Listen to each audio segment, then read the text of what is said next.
দেশের বাইরে আমার কোনো ঠিকানা নেই, এটাই হলো আমার ঠিকানা। আপসহীন দেশনেত্রী বেগম খালেদা জিয়া এই নামেই সম্বোধন করতে পছন্দ করেন তার সমর্থকরা। দিনাজপুরে জন্ম নেওয়া খালেদা জিয়ার ডাকনাম ছিল পুতুল। ছিলেন একজন সাধারণ গৃহবধূ। ১৯৬০ সালে জিয়াউর রহমানের সাথে বিয়ের পর তিনি দীর্ঘদিন সংসারেই মনোনিবেশ করেন। তবে ১৯৮১ সালে স্বামীর মৃত্যুর পর এবং বিএনপির অস্তিত্ব সংকটের মুখে তিনি রাজনীতিতে আসতে বাধ্য হন। ১৯৮২ সালে তিনি গৃহকোণ ছেড়ে রাজপথে নেমে এসে সামরিক শাসক এরশাদ বিরোধী দীর্ঘ ৯ বছরের আপসহীন সংগ্রামের নেতৃত্ব দেন। এরশাদের সঙ্গে কোনো সমঝোতায় না গিয়ে গণতন্ত্রের জন্য তার কঠোর অবস্থান তাকে দেশ জুড়ে দেশনেত্রী হিসেবে প্রতিষ্ঠিত করে। এই আন্দোলন তাকে বাংলাদেশের গণতন্ত্রের ইতিহাসে এক কিংবদন্তি নেত্রীর মর্যাদা দেয়।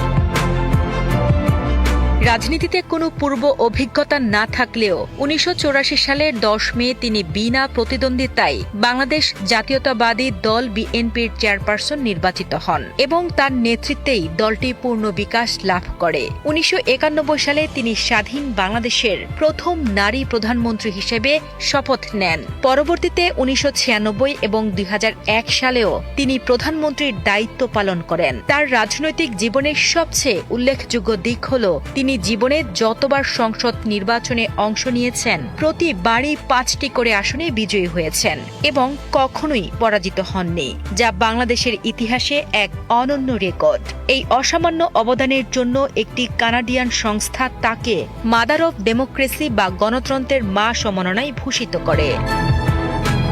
ক্ষমতার পাশাপাশি তার জীবনে এসেছে চরম বঞ্চনা। ২০০৭ সালে সেনা সমর্থিত 111 সরকার তাকে গ্রেফতার করে এবং নির্বাসনে পাঠানোর চেষ্টা করে, কিন্তু তিনি দেশে থাকার কঠিন সিদ্ধান্ত নেন। ২০১০ সালে তাকে দীর্ঘদিনের স্মৃতি বিজড়িত ক্যান্টনমেন্টের বাড়ি থেকে এক কাপড়ে বের করে দেওয়া হয়। এর মাঝে ২০১৫ সালে ছোট ছেলে আরাফাত রহমান কোকোর অকাল মৃত্যুতে তিনি মানসিকভাবে প্রচণ্ড ভেঙে পড়েন। ২০১৮ সালের ৮ ফেব্রুয়ারি জিয়া অরফানেজ ট্রাস্ট মামলায় দণ্ডিত হয়ে ৭৩ বছর বয়সে তাকে কারাগারে যেতে হয়।